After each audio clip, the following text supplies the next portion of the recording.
പൊട്ടാതെ ഇപ്പോൾ പൊട്ടും എന്ന് വിചാരിച്ചിരുന്ന ആ ഒരു അവസ്ഥ. അന്ന് എന്നെ ഡോക്ടറെ കാണിച്ചിട്ടുണ്ടെങ്കിൽ അവർ അന്ന് തന്നെ സർജറി ചെയ്യും. ഞാനപ്പോൾ ഈ വിശ്വാസ അമ്മയ്ക്കും തിരുകുമാരനും 1000 നന്ദി. എൻ്റെ പേര് ആൻസി. ഞാൻ തൃശ്ശൂർ ജില്ലയിലെ പുതുക്കാട് നന്ദിപുലം എന്ന ഇടവകയിൽ നിന്ന് വരുന്നു. ഉടമ്പടി എടുത്തതിൻ്റെ ഭാഗമായിട്ട് എനിക്ക് ലഭിച്ച, എൻ്റെ അമ്മ ഉടമ്പടി എടുത്തതിൻ്റെ ഭാഗമായിട്ട് എനിക്ക് ലഭിച്ചൊരു അനുഗ്രഹത്തെക്കുറിച്ച് സാക്ഷ്യപ്പെടുത്താനാണ് ഞാനിവിടെ നിൽക്കുന്നത്. 2022 ഫെബ്രുവരി മാസം ഏകദേശം ഒരു മാസാവസാനം ആയപ്പോഴാണ് എൻ്റെ വലത്തെ ബ്രസ്റ്റിൽ എനിക്ക് ഒരു തടിപ്പുണ്ടാവുകയും ആ തടിപ്പ് അതിൻ്റെ ക്വാണ്ടിറ്റി കൂടി ആ ബ്രസ്റ്റ് മുഴുവനായി വ്യാപിക്കുകയും ഏതാണ്ട് ഒരു പാറക്കല്ല് ഇരിക്കുന്ന ഒരു അനുഭൂതിയിൽ തീവണയുണ്ടായി. അങ്ങനെ കുറേ നാൾ ഡോക്ടറെ കാണാണ്ട് എനിക്കൊരു പേടിയും ഇത് ക്യാൻസർ ആണോ എന്നുള്ള ഒരു ഭയപ്പാടും അങ്ങനെയൊക്കെയുള്ള ഒരു ഇതുകൊണ്ട് ഞാൻ ഡോക്ടറെ കാണാണ്ട് കുറേ നാൾ നടന്നു. ഒരു ഏകദേശം ഒരു ഏപ്രിൽ 27 ആയപ്പോഴാണ് ഞാൻ ഒന്ന് ഡോക്ടറെ കൺസൾട്ട് ചെയ്തത്. അത് എൻ്റെ വീട്ടുകാരുടെ നിർബന്ധപ്രകാരമാണ് ഞാൻ ഡോക്ടറെ കൺസൾട്ട് ചെയ്തത്. അങ്ങനെ ഡോക്ടറെ കൺസൾട്ട് ചെയ്തു. ഡോക്ടർ സ്കാൻ ചെയ്യാൻ പറഞ്ഞു. സ്കാൻ ചെയ്ത് കഴിഞ്ഞപ്പോൾ ഡോക്ടർ പറഞ്ഞു ആ കല്ലപ്പുള്ള ഭാഗം മുഴുവൻ പഴുത്തുകൊണ്ടിരിക്കുകയാണ്. ഈ ബ്രസ്റ്റ് ഇന്ന് തന്നെ ഈ പഴുപ്പ് സർജറി ചെയ്ത് റിമൂവ് ചെയ്യണം. എൻ്റെ കൂടെ എൻ്റെ ഹസ്ബൻഡാണ് ഹോസ്പിറ്റലിലുണ്ടായിരുന്നത്. അന്ന് തന്നെ ഞങ്ങൾ സർജനെ കാണാൻ പോയി. സർജനെ കണ്ടു. അന്ന് വൈകിട്ട് ഒരു 6 മണി 6:30 കൂടിയാണ് ആ സർജറി ചെയ്തത്. അപ്പോൾ തടിപ്പ് ഒരു ബ്രസ്റ്റ് മുഴുവനായിട്ട് ഏതാണ്ട് ഉള്ളത് കൊണ്ട് ആ ഡോക്ടർ പറഞ്ഞു, തടിപ്പ് എന്തായാലും ഫുള്ളായിട്ട് എടുത്ത് കളയാൻ പറ്റില്ല, തനിക്ക് ഇത്ര പ്രായമില്ലായിട്ടുള്ളൂ, അതുകൊണ്ട് അത് ഫുള്ളായിട്ട് റിമൂവ് ചെയ്യാൻ ബുദ്ധിമുട്ടാണ്, തനിക്കത് കൂടുതൽ ബുദ്ധിമുട്ടുകളുണ്ടാക്കും, അതുകൊണ്ട് പഴുപ്പുള്ള ഭാഗം നമുക്ക് DNC ചെയ്യുന്ന പോലെ റിമൂവ് ചെയ്ത് കളയാം. അങ്ങനെ അന്ന് തന്നെ റിമൂവ് ചെയ്ത് കളഞ്ഞു. ഒരു 2-3 ദിവസം അഡ്മിഷൻ ഉണ്ടായി. അത് കഴിഞ്ഞ് സ്റ്റിച്ച് ഇടാൻ പറ്റത്തില്ല. കാരണം അന്ന് ഈ സർജറി കഴിഞ്ഞതിന് ശേഷം ഈ പഴുപ്പിനെ അവർ ബയോപ്സിക്ക് അയച്ചു. ബയോപ്സി പിറ്റേ ദിവസം റിസൾട്ട് ഒരാഴ്ച സമയം എടുത്തു. അവിടെ നിന്ന് ഡിസ്ചാർജ് ആയി. പിന്നെ ഒരാഴ്ച കഴിഞ്ഞ് ഡോക്ടറെ കാണാൻ വന്നു. റിസൾട്ട് കാണിച്ചപ്പോൾ ഡോക്ടർ പറഞ്ഞത് ഇത് ക്യാൻസർ അല്ല, പക്ഷേ ഇത് ഗ്രാനുലോമാറ്റസ് മസ്റ്റലൈറ്റിസ് എന്ന് പറഞ്ഞ ഒരു പ്രത്യേകതരം രോഗമാണ്. ഇതിന് പ്രത്യേകിച്ചൊരു മെഡിസിൻ ഇല്ല എന്നതാണ് ഈ രോഗത്തിൻ്റെ പ്രത്യേകത. അപ്പോൾ മെഡിസിൻ ഇല്ലാത്തൊരു രോഗമായിരുന്നു ഇത്. അപ്പോൾ അത് ഡോക്ടർ പറഞ്ഞു പ്രത്യേകിച്ച് ട്രീറ്റ്മെൻ്റ് ഒന്നുമില്ല, ഈ പഴുപ്പ് വരുമ്പോൾ അപ്പോൾ തന്നെ സർജറി ചെയ്ത് ആ പഴുപ്പിനെ കളയുക എന്നുള്ളതാണ് ഇതിൽ ട്രീറ്റ്മെൻ്റ് ഉള്ളൂ. എങ്കിലും തന്നെ പഴുപ്പിൻ്റെ ആ തീവ്രത കുറയ്ക്കാൻ വേണ്ടിയിട്ട് ആൾ സ്റ്റിറോയിഡ് എനിക്ക് ട്രീറ്റ് ചെയ്ത് തന്നു. ഞാനത് കഴിച്ചുകൊണ്ടിരുന്നു. അതൊരു 3-4 ആഴ്ചത്തോളം കഴിച്ചു. ആ ട്രീറ്റ്മെൻറ്റ് നടന്നുകൊണ്ടിരിക്കൽ എനിക്ക് ഈ രോഗത്തിൽ വേറെ മാറ്റങ്ങളൊന്നുമില്ല. എൻ്റെ സ്ഥിതി ഭയങ്കര തീവ്രമായി കൂടിക്കൊണ്ടിരുന്നു, പഴുപ്പ് കൂടിക്കൊണ്ടിരുന്നു. ആ പഴുപ്പ് ഇങ്ങനെ പൊട്ടി ഒലിച്ച് തുടങ്ങി. മുറിവ് ഉണങ്ങിയിട്ടില്ല, സ്റ്റിച്ച് ചെയ്യാൻ പറ്റത്തില്ല. കാരണം സ്റ്റിച്ച് ചെയ്യാത്തത് ഈ പഴുപ്പ് ഒരിക്കലും മാറില്ല. ഇത് സ്റ്റിച്ച് ചെയ്താൽ തന്നെ വീണ്ടും അത് വന്നുകൊണ്ടിരിക്കും. വീണ്ടും നമ്മൾ ആ സ്റ്റിച്ച് ചെയ്ത ഭാഗം വീണ്ടും തുരക്കേണ്ടി വരും. അപ്പോൾ അതുകൊണ്ട് സ്റ്റിച്ച് ചെയ്യരുത്, സ്റ്റിച്ച് ചെയ്യാൻ പറ്റില്ല എന്ന് പറഞ്ഞു. അപ്പോൾ ഈ മുറിവ് ഉണങ്ങാതെ ഇതിൽ പൊട്ടി ഒലിച്ചുകൊണ്ടിരിക്കും. ഭയങ്കര വേദന. എൻ്റെ കൊച്ചിനെ എനിക്ക് എടുത്ത് എൻ്റെ നെഞ്ചത്ത് കിടത്താൻ പോലും എനിക്ക് പറ്റാത്തൊരവസ്ഥ. ഭയങ്കര ബുദ്ധിമുട്ട്. ഞാനാകെ തളർന്നു.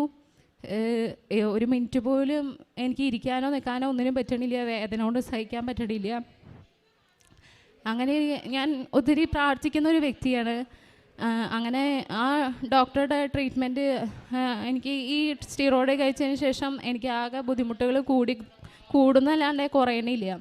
അപ്പോൾ സെക്കൻഡ് ഒപ്പീനിയനായിട്ട് അങ്ങനെ ഹസ്ബൻഡ് പറഞ്ഞ് വേറൊരു ഡോക്ടറെ കൺസൾട്ട് ചെയ്തു. ആ ഡോക്ടറെ അടുത്ത് പോയി കൺസൾട്ട് ചെയ്ത് കുറച്ച് ആൾ കഴിഞ്ഞ് ഈ ട്രീറ്റ്മെൻറ്റ് സ്റ്റിറോയിഡിന് ട്രീറ്റ്മെൻ്റ് ഉള്ളൂ, വേറെ മരുന്നുകളൊന്നുമില്ല, എങ്കിലും ഡോസ് കുറച്ച് തരാമെന്ന് പറഞ്ഞ് ആൾ ഡോസ് കുറച്ച് തന്നു. എങ്കിലും ഇതിൽ വേറെ മാറ്റങ്ങളൊന്നും ഉണ്ടായില്ല. ഒരു ബ്രസ്റ്റിലുണ്ടായിരുന്ന തടിപ്പ് എൻ്റെ ഇടത്തെ ബ്രസ്റ്റിലേക്കും വ്യാപിക്കാൻ തുടങ്ങി. ആ ബ്രസ്റ്റിലും ഇതേപോലെ പഴുപ്പ് വരാൻ തുടങ്ങി. ഇപ്പോൾ ഈ ഡോക്ടറെ അടുത്ത് പറഞ്ഞ ആ ബ്രസ്റ്റും ഇതേപോലെ എനിക്ക് സർജറി ചെയ്ത് ആ പഴുപ്പ് റിമൂവ് ചെയ്യേണ്ടി വന്നു.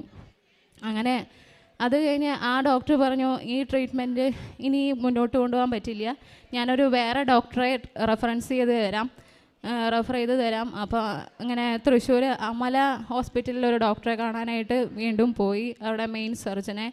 അവിടെ ചെന്ന് ഡോക്ടറെ കണ്ടപ്പോൾ ഫസ്റ്റ് തന്നെ ആൾ പറഞ്ഞു, ഈ ഇതിൻ്റെ ക്വാണ്ടിറ്റി വ്യാപ്തി കൂടുതലാണ്, ഈ ബ്രസ്റ്റിലെ ഉള്ള പഴുപ്പിൻ്റെ വ്യാപ്തി. അതുകൊണ്ട് ഇത് റിമൂവ് ചെയ്യാമെന്നല്ലാണ്ട് വേറെ നിവർത്തിയൊന്നുമില്ല. എങ്കിലും നമുക്കിത് MRI മാമോഗ്രാം ഒക്കെ ചെയ്ത് നോക്കാം എങ്ങനെയുണ്ട് ഇതിൻ്റെ അവസ്ഥ എന്ന്. എന്നിട്ട് MRI ചെയ്യാനായിട്ട് ഒരു ദിവസം എടുത്തു. അപ്പോഴൊക്കെ എൻ്റെ അവസ്ഥ ഭയങ്കര ഗുരുതരമായിരുന്നു. കാരണം എനിക്ക് ഇരിക്കാനും നിൽക്കാനും പറ്റില്ല, എൻ്റെ നെഞ്ച് 2 ബ്രസ്റ്റും ഒന്നിനും പറ്റില്ല, വേദന വിങ്ങി.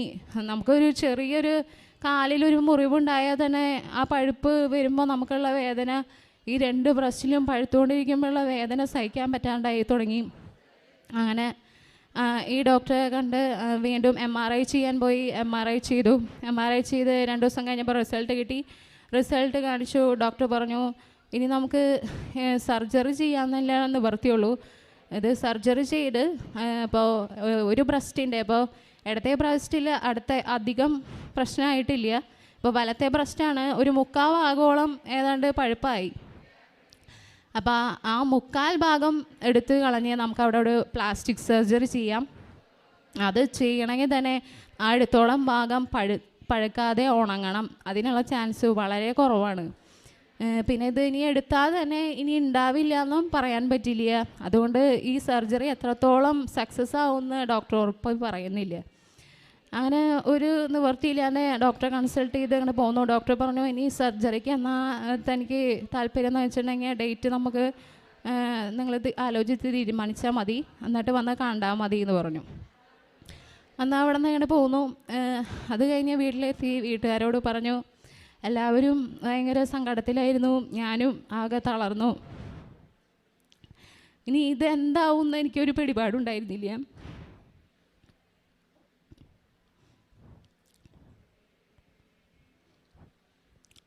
മരുന്നില്ലാത്തൊരവസ്ഥ, മരുന്ന് കഴിക്കാൻ പറ്റാത്തൊരവസ്ഥ. ഡോക്ടർ എനിക്ക് ഈ വേദന സഹിക്കാൻ പറ്റാത്തതുകൊണ്ട് ലാസ്റ്റ് എനിക്ക് ട്രീറ്റ്മെൻറ്റ് തന്നത് ഈ വേദനയുടെ ഈ പെയിൻ കില്ലേഴ്സ് മാത്രമായിരുന്നു. പെയിൻ കില്ലേഴ്സ് എന്നും 3 നേരമൊക്കെ കഴിച്ച് 3 നേരം എന്നുള്ളത് 5-6 നേരമായി. പിന്നെ എനിക്കത് ഇല്ലാതെ നിൽക്കാൻ പറ്റാത്ത ഒരു അവസ്ഥകൾ അങ്ങനെ മുന്നോട്ട് പോയി. അങ്ങനെ ഇടയിൽ എൻ്റെ ഹസ്ബൻഡിൻ്റെ മേമ പറഞ്ഞിരുന്നു, കൃപാസനത്തിൽ നീ ഒന്ന് പോയി പ്രാർത്ഥിക്ക്, അവിടെ പ്രാർത്ഥിച്ചാൽ പ്രാർത്ഥന ദൈവം കേൾക്കും, അവിടെ ഒത്തിരി അനുഭവങ്ങളൊക്കെ ഉണ്ടെന്ന് പറഞ്ഞു. അങ്ങനെ പറഞ്ഞപ്പോൾ ഞാനപ്പോൾ മേമോട് പറഞ്ഞു, മാതാവ് എവിടെയുള്ളതല്ലേ, അവിടെ തന്നെ മാത്രം പോയി പ്രാർത്ഥിക്കണം എന്നുണ്ടോ, അങ്ങനെയാണോ എന്നൊക്കെ ചോദിച്ചു.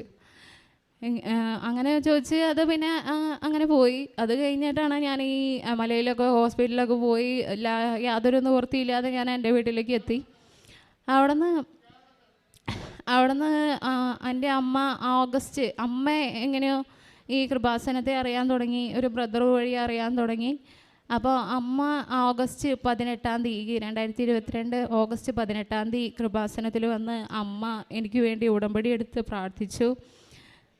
അങ്ങനെ പ്രാർത്ഥിച്ചിരുന്ന് പിന്നെ എനിക്ക് ഈ മലയിലത്തെ ഡോക്ടർ പറഞ്ഞ് നിവൃത്തിയില്ലാതായപ്പോൾ എനിക്ക് ആകെ വിഷമമായി.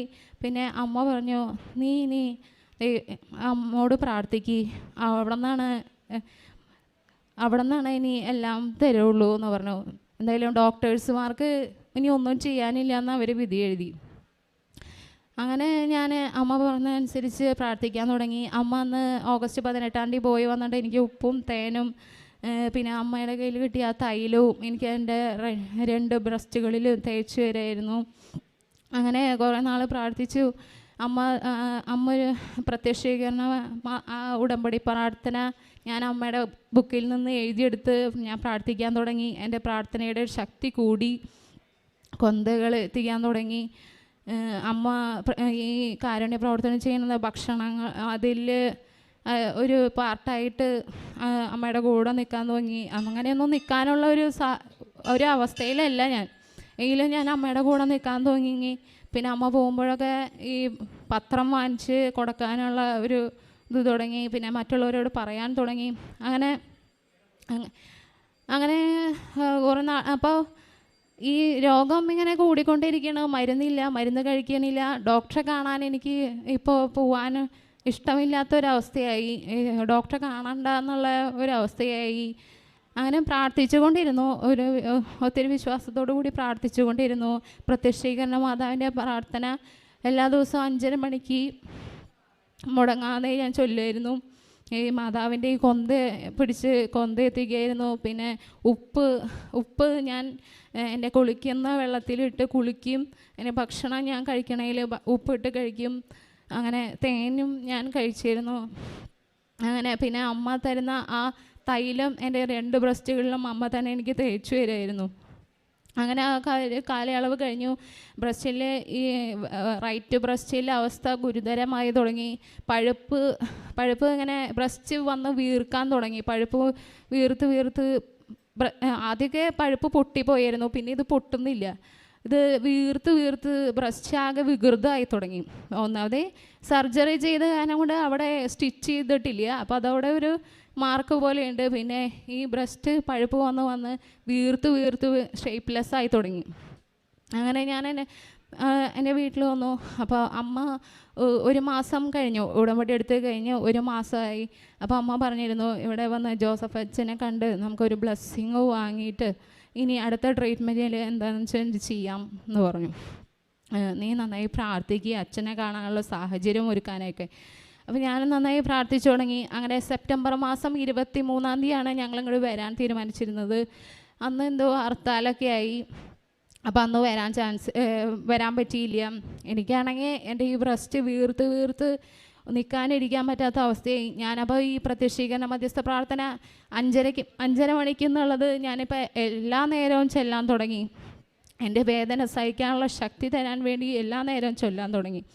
അങ്ങനെ ചൊല്ലി പ്രാർത്ഥിച്ചു. ഈ 23-ാം തീയതി ഉള്ളത് 27-ാം തീയതി എന്ന ദിവസത്തേക്ക് മാറ്റി. ദൈവമേ, എനിക്ക് അത്ര ദിവസം കൂടി നിൽക്കാനുള്ളൊരു ആരോഗ്യം എനിക്ക് നൽകണേ എന്ന് പ്രാർത്ഥിച്ചു. അപ്പോൾ എൻ്റെ ഹസ്ബൻഡിൻ്റെ വീട്ടിൽ നിന്നും ഹസ്ബൻഡും എന്നെ ചീത്ത പറഞ്ഞു തുടങ്ങി. നീ ഇതിങ്ങനെ വെച്ചിരുന്ന് നീ എന്തെങ്കിലുമൊക്കെ പ്രോബ്ലം ഉണ്ടാവും, നീ ഡോക്ടറെ കൺസൾട്ട് ചെയ്യ്. അപ്പോൾ ഞാൻ പറഞ്ഞു, ഇല്ല, ഞാൻ അച്ഛൻ്റെ ബ്ലെസ്സിങ് വാങ്ങിച്ചിട്ടാണ് ഇനി എന്തൊരു ട്രീറ്റ്മെൻറ്റ് നടത്തുള്ളൂ. അങ്ങനെ ഞാൻ തന്നെ വാശി പിടിച്ചിരുന്നു. പിന്നെ എനിക്ക് അങ്ങനെ ഞാൻ തന്നെ വാശി പിടിച്ച് അങ്ങനെ ഇരുന്നു. 27-ാം തീയതി വരെ വെയിറ്റ് ചെയ്തു. സെപ്റ്റംബർ 27-ന് ഞാനിവിടെ വന്നു. ഇവിടെ വന്ന് അമ്മ അപ്പോൾ അച്ഛനെ കാണാൻ ഇവിടെ നിന്ന് ടോക്കൺ കിട്ടും. ആ ടോക്കന് വേണ്ടി രാവിലെ തൊട്ട് അവിടെ വരി നിന്നു. രാവിലെ തൊട്ട് വരി നിന്നെങ്കിലും ആ ടോക്കൺ അവർ 2 മണി തൊട്ടേ കൊടുക്കുകയുള്ളൂ എന്ന് പറഞ്ഞ് അവർ പറഞ്ഞു വിട്ടു അവിടെ നിന്ന്. അത് കഴിഞ്ഞ് ഇവിടെ അനൗൺസ് ചെയ്യുമ്പോഴേക്കും ഞങ്ങൾ അവിടെ എത്തുമ്പോഴേക്കും ടോക്കൺ കൊടുത്തു കഴിഞ്ഞു. അപ്പോൾ ഇനി കിട്ടത്തില്ല എന്ന് പറഞ്ഞു. അങ്ങനെ പറഞ്ഞിരുന്ന് എൻ്റെ അമ്മ പിന്നെ ആകെ കരച്ചിലും ആകെ. എനിക്കാണെങ്കിൽ ഈ ബ്രസ്റ്റ് ഇവിടെയാണെങ്കിൽ നല്ല തിരക്ക്, എനിക്ക് ഈ ബ്രസ്റ്റ് ഭയങ്കര ബുദ്ധിമുട്ട്. ആരെങ്കിലും ഒന്ന് എന്നെ ജസ്റ്റ് ഒന്ന് തട്ടിയാൽ തന്നെ അതെൻ്റെ മരണതുല്യമായിട്ടുള്ള വേദനയാണ്.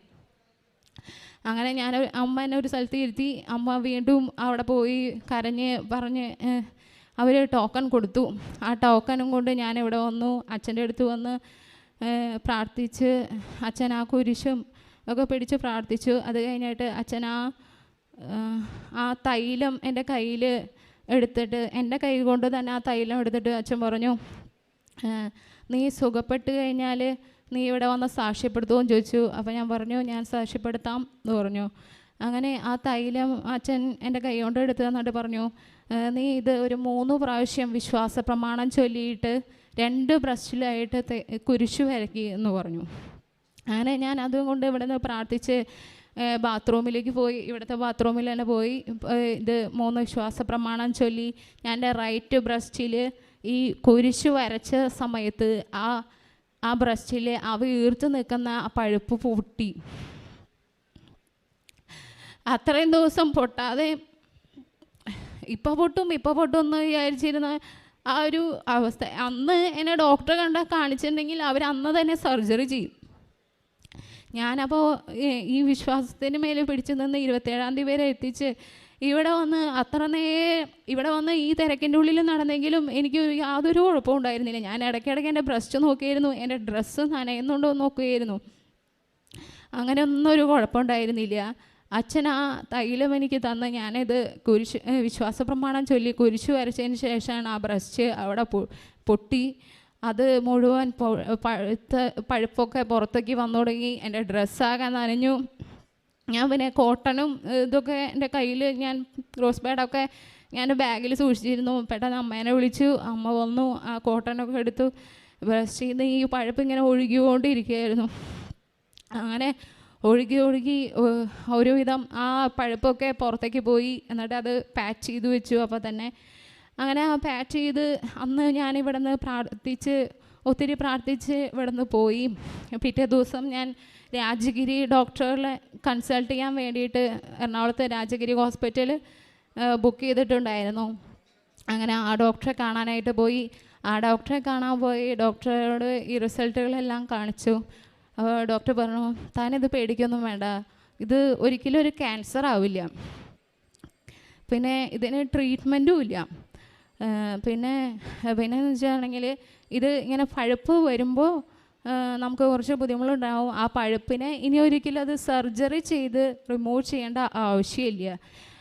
അമലയിലത്തെ ഡോക്ടർ പറഞ്ഞാൽ ഇത് റിമൂവ് ചെയ്യാതെ ഇനി ഒരു അവസ്ഥയും നടക്കില്ല എന്ന് പറഞ്ഞ ആ സമയത്ത് ഞാനിവിടെ വന്ന് പ്രാർത്ഥിച്ചതിൻ്റെ ഫലമായി പിറ്റേ ദിവസം ഞാൻ ഈ രാജഗിരിയിലെ മെയിൻ ഡോക്ടറെ, ക്യാൻസറിൻ്റെ ഓൺകോളജി ഡോക്ടറെയാണ് കണ്ടത്, ബ്രസ്റ്റ് ക്യാൻസറിൻ്റെ. ആ ഡോക്ടർ പറഞ്ഞത് ഇത് ക്യാൻസർ ഒരിക്കലും ആവില്ല, താൻ ഇനി ബ്രസ്റ്റ് റിമൂവ് ചെയ്യേണ്ടിയും വരില്ല, ഇത് കുറച്ച് നാൾ കഴിയുമ്പോൾ താനേ മാറിക്കോളും, തനിക്കിനി. അപ്പം ഞാൻ പറഞ്ഞു, ഇനി എനിക്ക് ബ്രസ്റ്റ് ഫീഡിങ്ങോ അങ്ങനെ എന്തെങ്കിലും ചെയ്യാൻ പറ്റുമോ എന്നുള്ളത് ഞാൻ എൻ്റെ ഡൗട്ട് ക്ലിയർ ചെയ്തു. അപ്പോൾ ഡോക്ടർ പറഞ്ഞു അതിനൊന്നും തനിക്കൊരു യാതൊരുവിധ തടസ്സവും ഉണ്ടാവില്ല.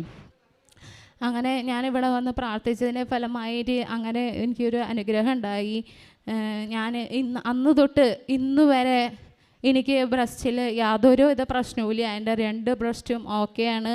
തടിപ്പ് ഒരു 90%, പാറക്കല്ല് പോലെ ഉണ്ടായിരുന്ന ആ തടിപ്പ് ഒരു 90% മാറി, നല്ല സോഫ്റ്റായി. ഒരു പഴുപ്പോ വേദനയോ എനിക്ക് ഈ അസുഖം വന്നതിന് ശേഷം ഞാൻ വർക്ക് ചെയ്യണുണ്ട്, ഓൺലൈൻ വർക്കാണ്. അപ്പോൾ 8 മണിക്കൂർ 8 hours കംപ്ലീറ്റ് ചെയ്യണം ഒരു ദിവസം. എനിക്ക് ഈ അസുഖം വന്നതിന് ശേഷം 8 hours പോയിട്ട് 1 hour പോലും കംപ്ലീറ്റ് ചെയ്യാൻ പറ്റിയില്ല. എൻ്റെ അവസ്ഥ കണ്ട് പിന്നെ എൻ്റെ ജോലിക്കാർ അവരൊന്നും പറഞ്ഞില്ല, അവർ സാരമില്ല പോട്ടെ എന്ന് പറഞ്ഞ് അങ്ങനെ പോയിക്കൊണ്ടിരുന്നു.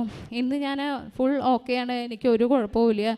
അന്ന് തൊട്ട് ഇന്ന് വരെ ഒരു പഴുപ്പും വന്നിട്ടില്ല, വേദനയും വന്നിട്ടില്ല, കല്ലപ്പ് കൂടുകയും അങ്ങനെ ഒരു പ്രശ്നങ്ങളും ഉണ്ടായിട്ടില്ല. അമ്മ മാതാവിന് 1000 നന്ദി.